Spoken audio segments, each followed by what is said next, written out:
tahiyatul Islam, tahiyatul ahlul iman. Assalamualaikum warahmatullahi wabarakatuh. Alhamdulillahilladzi allafa baina qulubina fa asbahna bi ni'matihi ikhwana amma ba'd. Ayyuhal hadirun ma'asyiral muslimin, ikhwafillah azakumullah wa iyyakum. Bapak Ibu jamaah Masjid Al-Huda yang senantiasa diberkati dan dirahmati Allah Subhanahu wa taala. Syukur kita aturaken dumateng saudara Allah Subhanahu wa taala.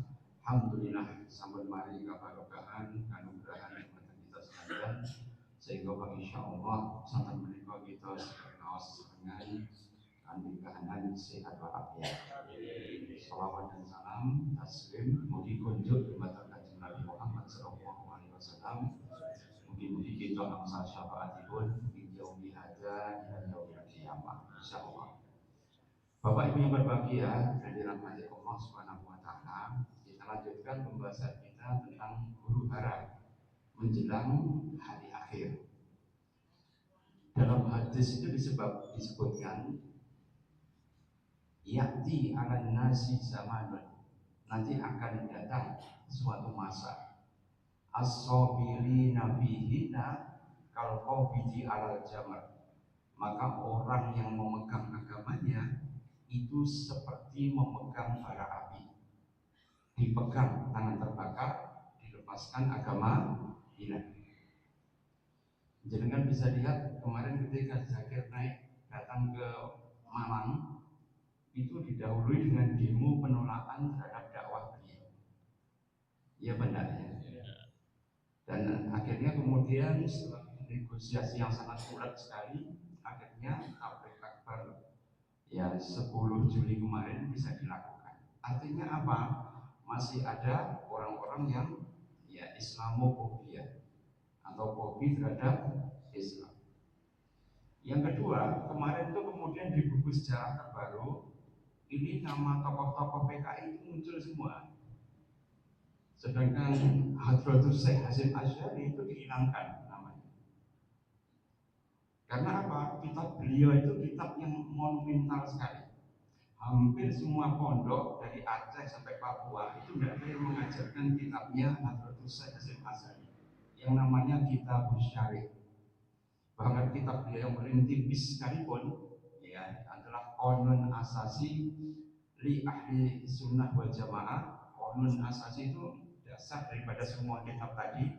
Itu bahkan tidak pernah ya disentuh ya di pondok-pondok pesantren. Andai kan itu kemudian dipelajari, selesai semua NU, Muhammadiyah, Persis, Al-Esad, semua jamaah Islam itu pasti bisa bersatu. Nah, karena itu kenapa nama beliau tidak masuk. Bahkan beliau pun ketika hari santri muncul gambarnya itu jenggotnya itu dipotong Mas. Iya benar. Ya, jenggot sebagai simat itu kalau saya nggak punya jenggot sih tidak apa-apa. Tapi kalau kemudian ada merupakan simat kemudian dipotong, nah ini kemudian ya jadi masalah. Misalnya bahasa ya, beliau itu dulu minum juga, kemudian fotonya ya atau gambarnya atau lukisannya kok kemudian dipotong. Jadi kaki bilang, maka dakwah itu harus terus-menerus dilakukan. Kalau mereka kemudian tidak melakukan dakwah, boleh jadi simbol Islam dan sebagainya itu akan hilang. Karena di dalam hadis yang lain disebutkan yakunu fi akhir zaman, nanti akan datang menjelang akhir zaman rijalun, yaitu seorang yatamisuna dunya biddin, yang mereka itu menjual dunianya dengan menggunakan agama. Yatamisuna dunya biddin, saya garis bawahi lagi, yaitu menjual ya agamanya itu dengan dunia. Yalbasuna linnasi bijuludi dhanilin, dan mereka itu menggunakan baju keramah tamahan ya ketika mereka itu berhadapan dengan manusia. Jadi tampilan mereka itu ramah tamah sehingga banyak orang yang tertarik untuk mengikuti ajaran mereka. Wa qulubuhum qulubud di'ab, Sedangkan hati mereka ya itu seperti diap itu seperti apa? Serigala. Kalau lengah sedikit dikeletak namanya. Ya nama qulubuhum walau qulubu diap. Maka hati mereka seperti hati ya serigala. Wa yaqulullahu azza wa jalla, dan kemudian Allah azza wa jalla itu berfirman, abi yaftaruna am alaina yajtariun. Abi yaftarun, apakah mereka menuduhku untuk membuat sesuatu? Jadi mereka menuduh Allah itu ya kemudian ya, menyesatkan manusia, memberikan takdir yang jelek. Ya, istilahnya apa? Blaming to God, berusaha untuk menyalahkan Tuhan. Am yajta'run, atau kemudian mereka itu mau bangkang dengan seluruh perintah daripada Allah Subhanahu wa taala. Jadi kalau sudah ada peristiwa seperti ini, ya, maka ya wabi halaftu, maka kemudian Rasulullah itu bersumpah ya kepada dirinya sendiri, la ab'asanna ala ulai fitnatan la tada'ul halimu minhum khairanan. Maka kemudian ya Rasulullah ya berfirman, wabi halaftu, demi jiwaku yang ada di tangannya aku bersumpah. Apa sumpahnya Rasul? Sungguh Allah akan mengirimkan ala ulai kepada mereka semua kaum muslimin fitnatan, yaitu fitnah, la tada'u, dan tidak akan meninggalkan al-halimu minhum, sebagian dari orang yang alim, orang yang bijaksana, para hukama, para ulama, kecuali apa? Khaironan, mereka itu menjadi bingung. Karena itu ma'asyiral muslimin, menjelang akhir zaman ya, menurut Huzaifah ibnul Yaman, al-khair bihidahan, yaitu kebaikan itu berada di dalam kabut. Sehingga kalau kemudian orang mencari ya yaltamizunal haq, mereka itu sangat bingung sekali. Karena itu kenapa? Ya Rasulullah mengatakan, alaikum bisunnati was sunnati khulafair rasyidin al-mahdiin, addu 'alaiha bin nawajid. Maka atasmu sunnah Rasul dan sunnah para khulafaur rasyidin, addu 'alaiha bin nawajid. Maka kamu harus menggigit sunnah dari Rasulullah dan para khulafaur rasyidin itu dengan gigi gerahammu. Gigitlah erat-erat supaya apa? Tidak lepas. Sehingga kalau kita berpegang kepada hadis tadi, maka kita harus sabar. Itu apa artinya sabar? Ngempet. Ya, karena apa? Dunia ini kemudian sing salah jadi benar, sing benar menjadi salah. Sebelum lebih lanjut dan jenengan semakin bingung ya, supaya tidak semakin bingung ya, saya kemudian ingin mensintesakan kenapa umat Islam di Indonesia harus mempunyai kekuatan yang kokoh untuk menghadapi terjangan fitnah. Bagaimana Islam ya di Indonesia, di Nusantara itu bisa terbentuk.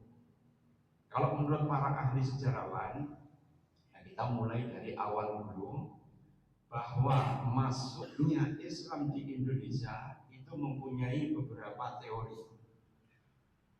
Teori yang pertama itu teori daripada G.J. Wedrews dan kemudian dikembangkan oleh Snook Burgronya, yaitu adalah teori Parsi dan Gujarat, di mana orang Persia dan Gujarat ini mempunyai ya mazhab yang sebenarnya berbeda. Karena orang India, orang Persia, ya itu sebagian mazhabnya bukan Syafi'i, tapi sebagian besar mereka itu Hanafi.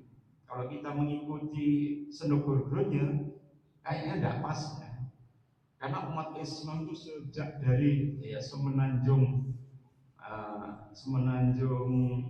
Aceh sampai kemudian di Papua, kebanyakan ya Syafi'i. Kemudian teori yang kedua, bahwa Islam itu berasal dari Coromandel atau dari Malabar. Coromandel dan Malabar itu adalah kerajaan India sebelah selatan, yang biasanya orang Jawa menamai mereka itu orang koja atau orang keling ya. Karena itu setiap daerah pesisir ada namanya ya daerah yang namanya pekojan. Ya benda ya, Pekojan. Di mana ya, sebagian daripada orang Polomander dan orang Malabar ini mazhabnya juga Syafi'i. Meskipun dari India tapi Syafi'i. Ini ya, beberapa sejarawan Barat maupun sejarawan Indonesia itu mengambil teori bahwa Islam itu berasal dari Kolomander atau dari Malabar. Buktinya apa? Makam daripada Fatimah binti Maimun. Tahu ya? Fatimah binti Maimun yang itu dikuburkan di daerah Leran yang di Gresik. Ya, itu angka tahunnya itu 1040 zaman Perang Salib. Itu sudah ada makamnya ya Fatimah binti Maimun. Ya 1140 ya. Ya itu di mana di situ ya ada kuburannya Fatimah binti Maimun. Yang di Timur Tengah itu sedang terjadi yang namanya Perang Salib. Artinya apa? Islam sudah masuk di daerah Gresik. Dan nisannya itu tulisannya itu ya tulisan Kufi. Tulisan Kufi itu adalah tulisan yang sering digunakan ya, oleh orang-orang Malabar atau orang Koromander. Kalau mereka ulamanya meninggal, biasanya mereka menulis ya abjadnya itu dengan abjad Kufi. Dan itu ditulis di makamnya Fatimah binti Maimun. Kemudian yang berikutnya, teori berikutnya itu adalah teori yang berkaitan dengan teori Arab.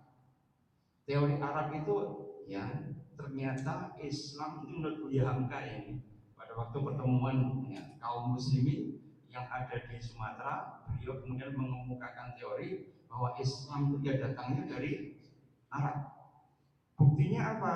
Yaitu adalah banyak sahabat Nabi ya misalnya Ibnu Mas'ud keturunannya itu kuburannya di ya daerah Deli Serdang di daerah Sumatera Utara.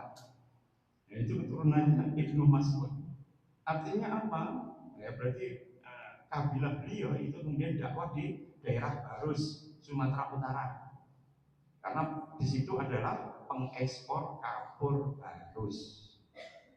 Kapur barus yang asli itu 200 meter itu baunya masih ya bisa kita hirup.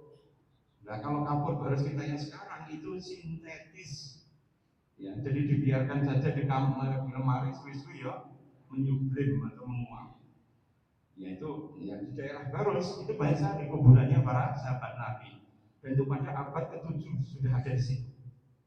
Muawiyah itu bahkan kemudian ketika menemui Ratu Kalingga, Ratu Sima, beliau kemudian ya memberikan percobaan ya dengan membuang uang ya ratusan dinar itu di jalan. Maka tidak ada satupun penduduk Kalingga itu yang menyentuh itu. Itu dalam periwayatan itu yang membuang itu ternyata Muawiyah. Nah, Muawiyah itu sudah berhubungan dengan Ratu Kalingga. Abad keberapa? Abad ke-7 ma'asyiral muslimin. Karena yang membangun angkatan perang yang kuat itu sejak Utsman dan dikembangkan ya dengan dahsyat pada era Muawiyah.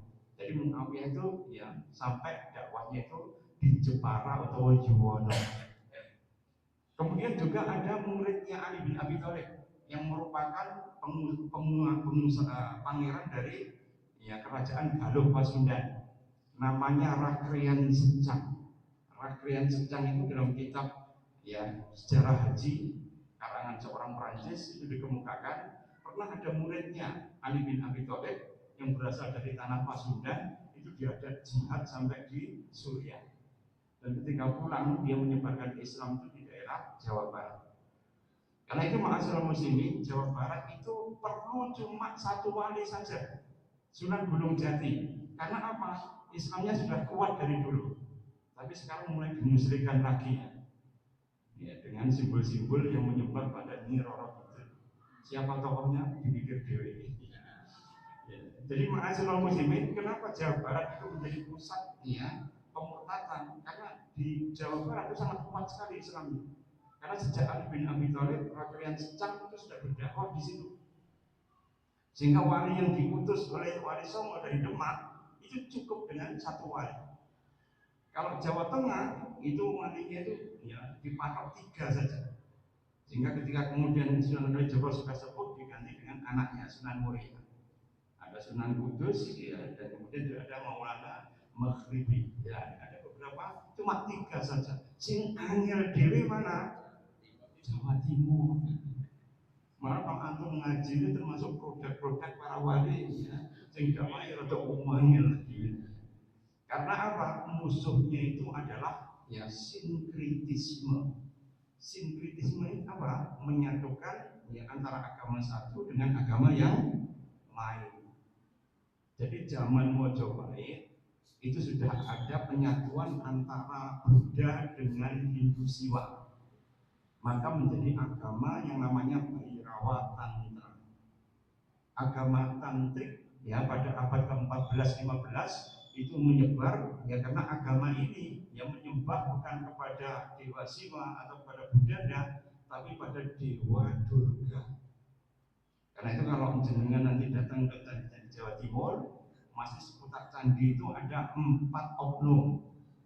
Oknum pertama adalah Resi Agatsya, penjelmaan daripada Siwa.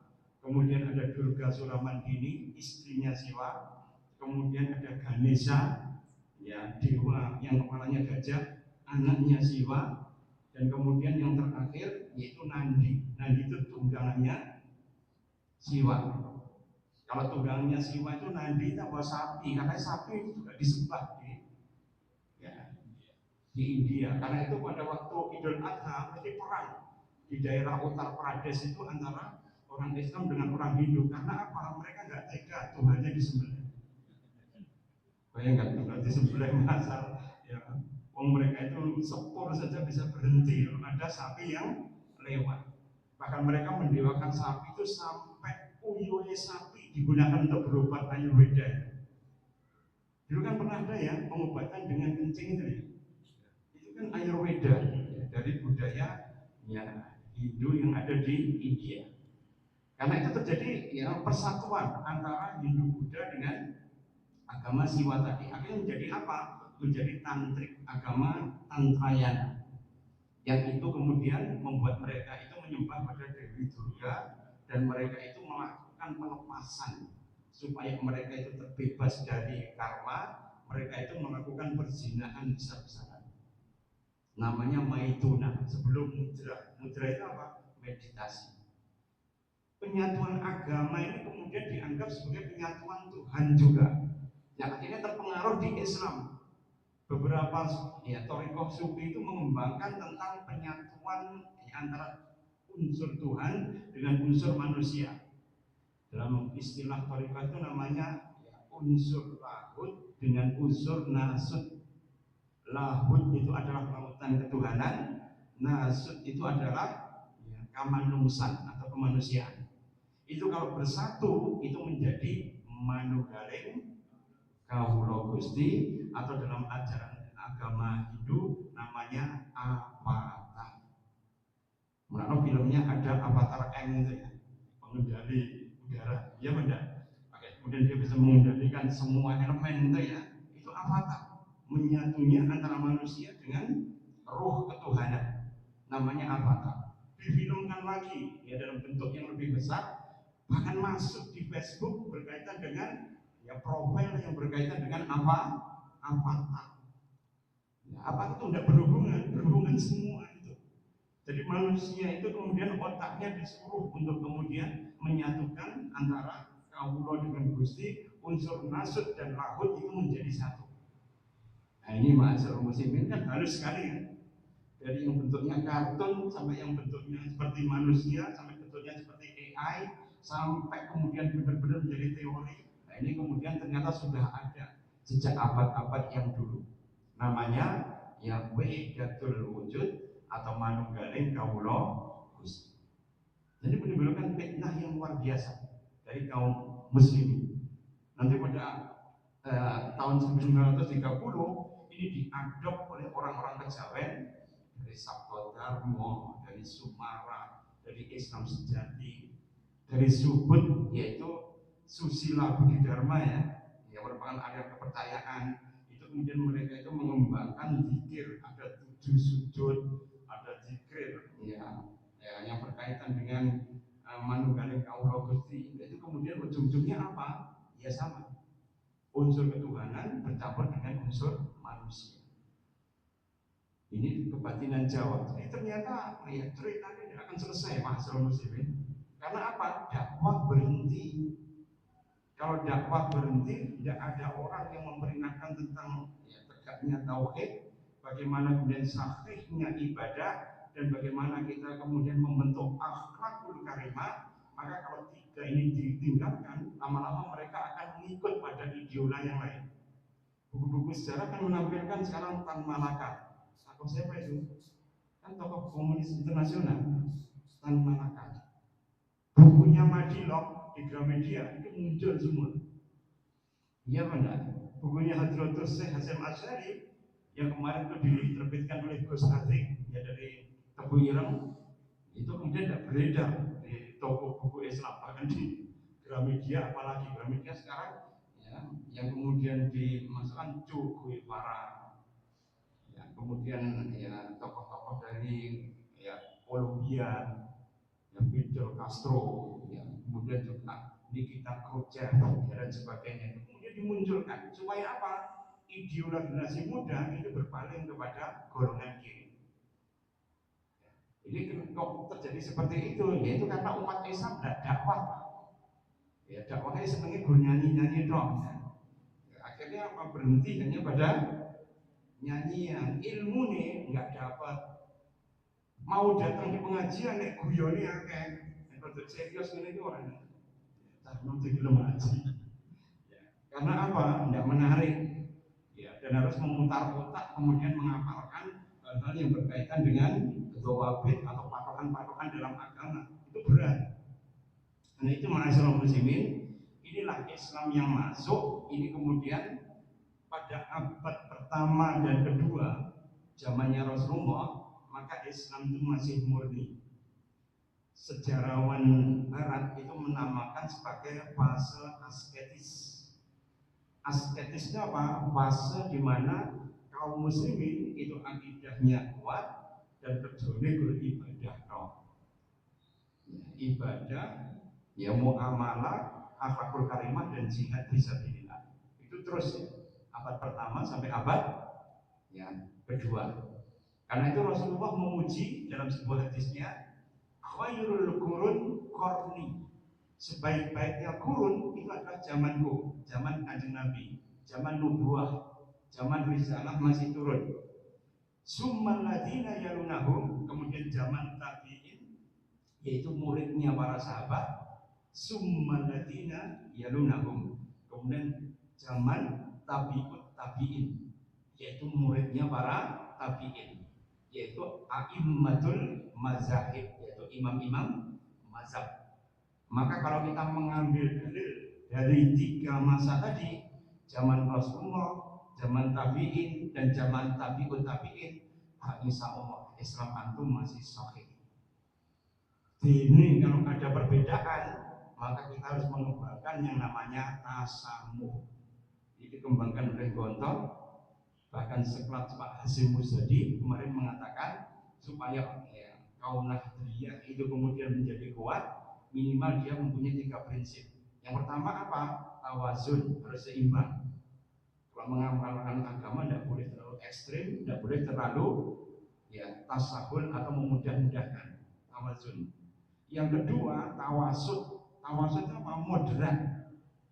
Ya, sehingga kalau mereka mengambil dari yang moderat, insya Allah mereka itu akan selamat. Karena apa? Bisa mengayomi semua pihak. Namanya tawasud.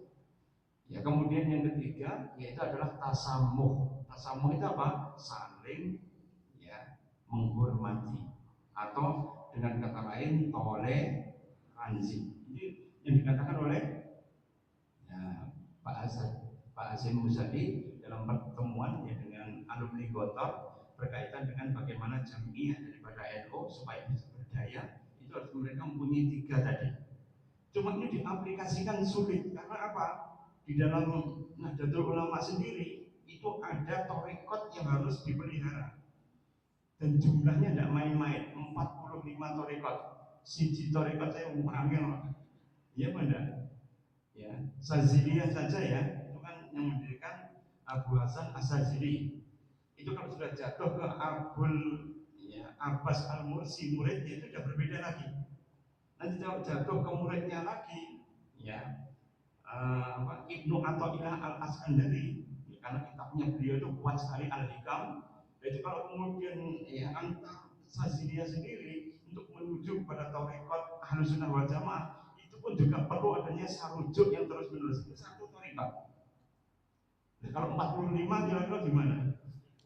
Angel lah. Muhammadiyah sing sitok yang angel lah. Ya tapi pemuda disatukan angel. Ya benar ya. Ya antara sing sepuh dengan yang generasi muda saja sulit untuk dipersatukan. Ini cuma satu ya.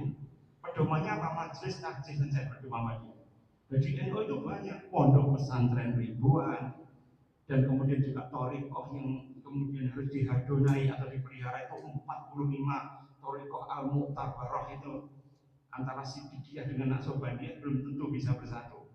Naqsabandiyah sendiri ada Naqsabandi Khalidi dan ada Naqsabandi Qadiri.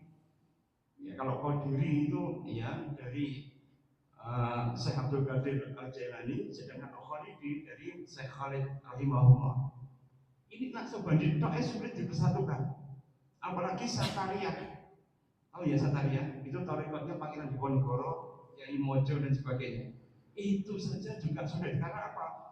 Kiai Mojo dengan Pangeran Diponegoro saja ketika berjuang dia berbeda pendapat, akhirnya kemudian beliau menyerah. Ya Kiai Mojo akhirnya diasingkan di Tondano. Ya, sedangkan Pangeran Diponegoro dibiarkan untuk berjuang sendirian. Sunan Prawiro Dirjo yang juga sama, Satariyah itu bahkan menyerah terlebih dahulu ketika ditawari fasilitas oleh Belanda. Jadi sulit untuk berjuang ketika kemudian mereka mengembangkan ya suluk atau thariqatnya itu dengan ya cara yang berbeda-beda. Caranya bagaimana kalau bisa bersatu? Sebenarnya harus kembali pada Quran dan Sunnah. Cuma kembali pada Quran dan Sunnah itu ada yang ekstrim, ada yang moderat, ya ada yang tasahul, memudah-mudahkan. Ada yang memudah-mudahkan, ada yang moderat, tapi ada juga yang tasyadud, ya ekstrim. Ya ujung-ujungnya apa? Ya tidak bersatu juga.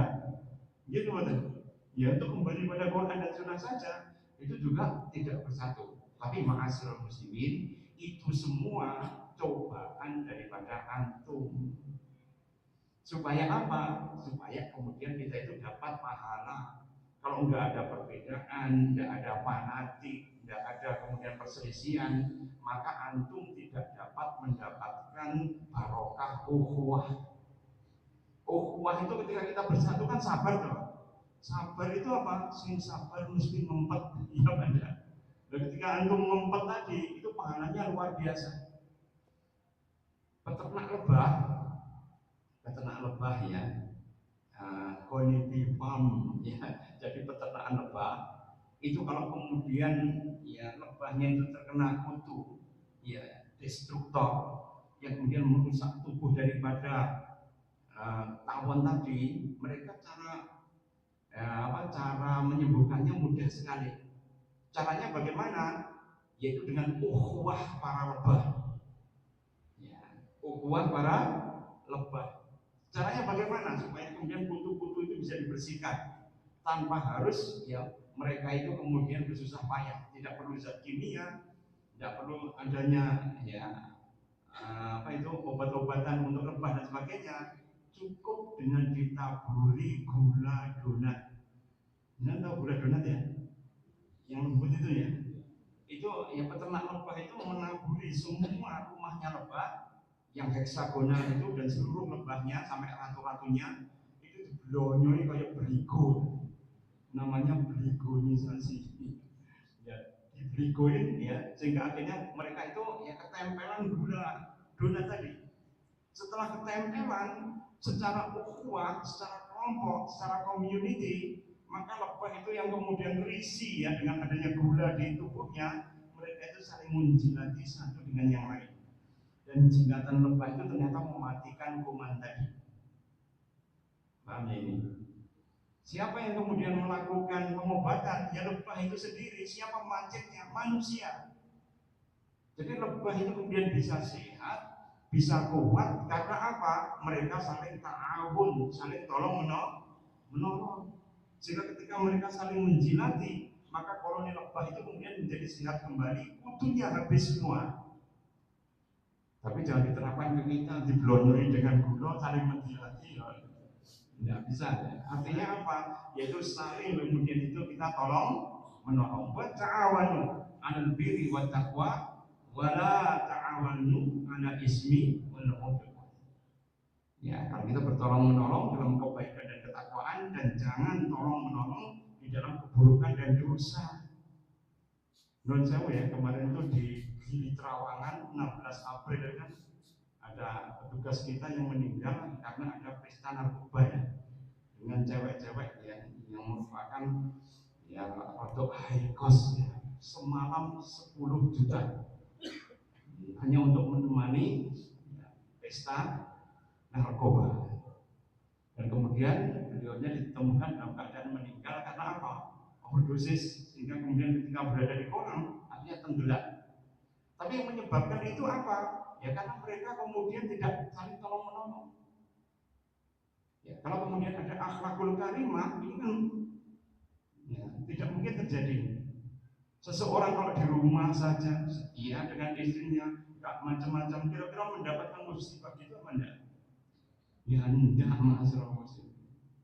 Ya, jadi orang Jawa ya jenengi kutuk marani suntuk. Jadi kutuk itu enak-enak urip ya. Di rawa-rawa itu, ya, tanah itu loh Pak. Kalau jadi hiasan yang mana kutuk dulu itu predator itu. Ya, itu kalau kemudian ya sampai ya dia itu marani suntuk ya mati dia. Ya, karena kutuk itu sifatnya predator, setiap apa yang ubah di permukaan itu diserang. Ya, karena itu dia sering mati gara-gara apa? Ya, gara-gara kemudian dia itu yang kumo panen, terlalu berani, sehingga akhirnya kemudian dia ya bisa disuduk ya, dijadikan kutuk asap itu ya, karena dia itu terlalu berani untuk muncul. Jadi masalah muslimin ingat, jadi orang itu kalau berukhuwah pasti bisa akan menanggulangi seluruh perkara-perkara yang akan kemudian bisa melemahkan umat tadi. Tapi apa yang menjadi kendala? Rasulullah mengatakan dalam hadisnya itu, yusiku ang tada'a alaikumul umam kama tada'ul aqlatu ila qas'atiha. Hampir-hampir umat Islam itu seperti hidangan makanan yang disajikan kepada orang-orang yang lapar. Kira-kira kalau hidangan enak disajikan pada orang yang lapar, kira-kira rebutan atau kemudian saling menjauhi kepada ya, rebutan. Oh jenenge beragam sensasi kan. Begitu melihat sesuatu yang enak ya mesti langsung dikerakoti semua. Ya yusiku antada'a alaikul umam, maka kita itu seperti umat atau umam yang kemudian dimakan oleh bangsa-bangsa yang lain seperti hidangan yang disediakan pada orang-orang yang lapar. Maka sahabat bertanya, awakilatin bina ya Rasulullah, apakah jumlah kami pada waktu itu sedikit ya Rasulullah? Maka Rasul mengatakan, bal antum yauma idin kasirun, bahkan antum saat itu jumlahnya sangat banyak sekali. Jadi bukan sedikit jumlahnya, tapi jumlahnya sangat banyak. Walakinnakum ghusaun ka ghusa'is sail, tapi penampakan kaum muslimin saat itu ka ghusa'is sail, seperti untuk atau buih di lautan.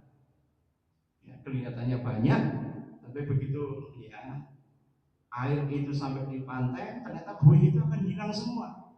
Ya, tidak mempunyai kekuatan apa-apa. Kenapa seperti itu ya Rasulullah? Maka Rasulullah mengatakan, wa nazzala fi qulubihimul wahan, karena Allah telah mencampakkan di dalam hatimu, yaitu adalah wahan. Wa mal wahnu ya Rasulullah, apa yang disebut dengan wahan tadi ya Rasulullah? Maka Rasul mengatakan hubbud dunya wa karahiyatul maut, cinta pada dunia dan kemudian takut kepada kematian. Jadi kalau orang itu cinta pada dunia, ujung-ujungnya apa? Mesti wedi mati. Kalau wedi mati, akhirnya apa? Ya semua hidupnya itu untuk melindungi kehidupannya. Karena itu sekarang itu generasi muda kita banyak sekali yang terkena yang namanya NPD. Ya, NPD itu apa? Narcissistic Personality Disorders. Ya, narsistik itu apa? Itu cerita Yunani berkaitan dengan dewa narsis. Tahu ya dewa narsis? Jadi dewa narsis itu ganteng ya. Penampakannya itu benar-benar luar biasa. Suatu saat dia menemukan danau yang jernih sekali. Maka ketika dia melihat di danau tadi, melihat bayangannya, maka dia kemudian terpesona dengan bayangannya. Berlama-lama di situ sampai tidak makan, tidak minum, akhirnya kejerumuk mati. Itu namanya narsistik. Jadi narsistik itu adalah ya orang yang cinta pada dirinya sendiri dan dikecam oleh Rasulullah setara dengan perdukunan, setara dengan orang yang hasad. Itu dosa terbesar daripada iblis, dosa terbesar daripada Qabil yang melahirkan dosa pembunuhan itu adalah dosa hasad. Ya, dosa hasad. Ya karena itu dikecam ya oleh Rasulullah SAW. Laisa minna, bukan termasuk golonganku. Du hasadin, orang yang punya sifat hasad, sifatnya iblis dan sifat Qabil tadi. Wala kahanatin, dan kemudian orang yang bermain perdukunan, kahana. Dan kemudian ananiyatin. Ananiyatin itu apa? Narsistik. Ananiyah itu adalah narsistik, cinta kepada dirinya sendiri. Dan itu terjadi semuanya. Pejabat yang lupa flexing dia. Parah ini petugas pajak akhirnya. Ya flexing yang menara ibal, ya dengan membawa ya tas Hermes, ya kemudian juga membawa ya, arloji patek. Memang Jawa orang patek, karena nggak bisa tuku. Karena patek itu harganya sekitar 5 sampai 10 M.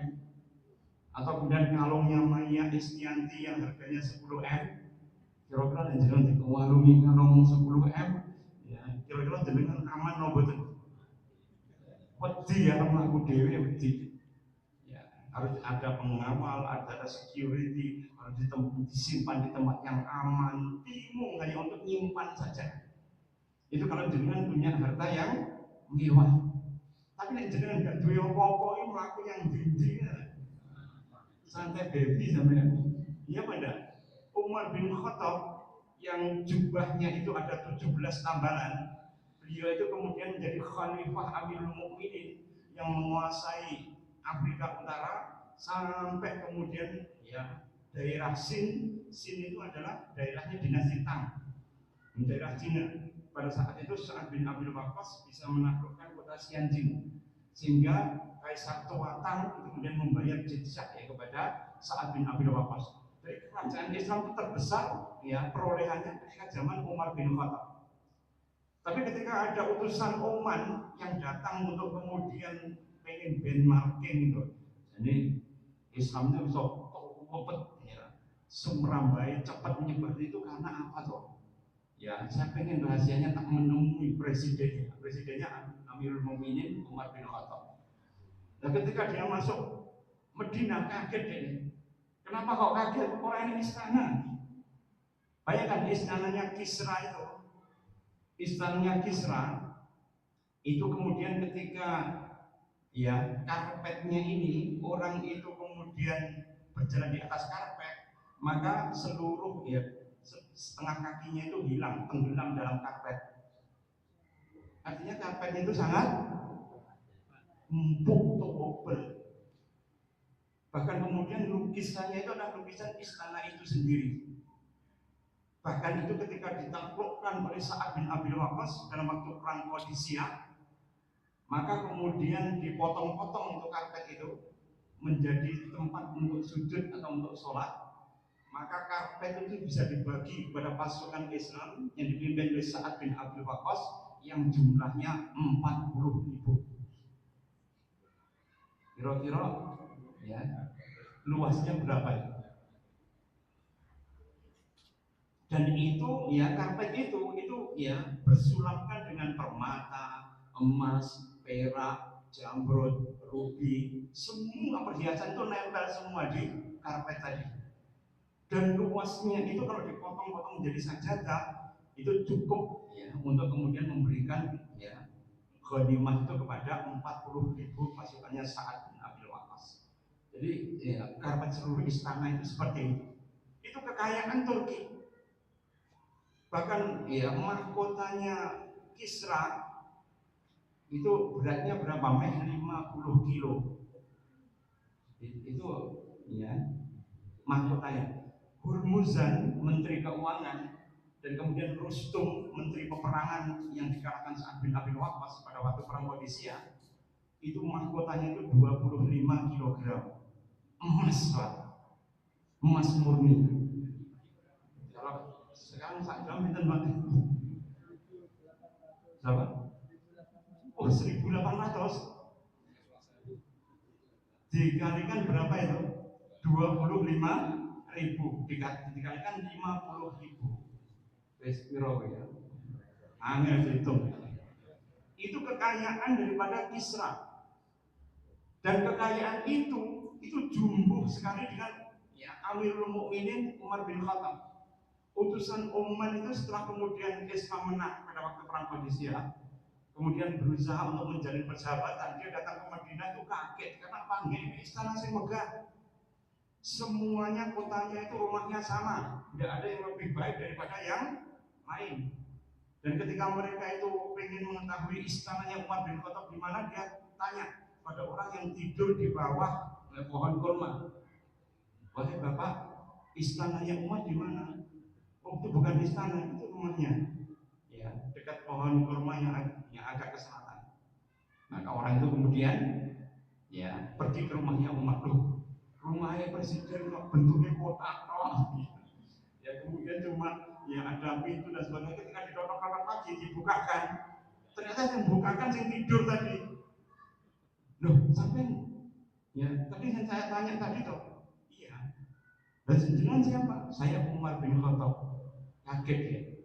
Gak ada raja itu yang tidur di luar, plesetan di pasir, kemudian tidur dengan tenang ya di bawah pohon kurma. Kira-kira nek raja sing ngono mboten. Wong Mas Gibran itu datang di Blitar saja, Puskesmas Sukerjo itu lah ya. Saya Pak Akyat Mangani Pitik itu sudah di sweeping, itu penjagaan itu luar biasa. Satu hari sebelumnya ketika saya di Malang, itu beliau kan mendarat di mana itu di Adunan sana kan. Oh, itu jalan itu setiap gang itu ada penjaganya semua. Itu baru Mas Wapres ya. Jadi sekelas itu tetap penjaganya luar biasa. Umar bin Khattab orang yang penjaganya jelas turu dengan adem ayem. Maka wong Jawa itu sing sakti itu siapa? Tombak lakak-lakak dibedil becicil kayak bantal mesti turu. Nek turu ngaji mesti cepat turu. Itu karena sangat nyamannya hidup. Ya, jadi kalau jenengan itu bisa tidur dengan tenang, itu anugerah yang sangat luar biasa. Di luar sana, saya punya seorang teman aktivis, kerjanya itu merotes kebijaksanaan pemerintah tok. Kelihatannya tidak itu berapi-api, orator murni. Kelemahannya cuma satu apa? Orang iso turu. Kelemahannya satu, gak iso turu. Maka dia setiap hari harus minum obat penenang. Michael Jackson itu ya, obat penenang yang diminum nggak mempan, disuntik nggak mempan. Akhirnya mempannya apa? Diinfus. Dan mungkin pada waktu malam hari infusir ya rada ceropot, rada mlebu kayak bablas deh mati. Itu hanya pengen tidur saja sampai diinfus dengan dimasukkan obat itu pelan-pelan supaya apa? Dia bisa tidur. Nek jenengan ndak tangi numpuk sak pira-pira turu ya tetep jelas. Karena apa? Ya tawakalnya terlalu tinggi.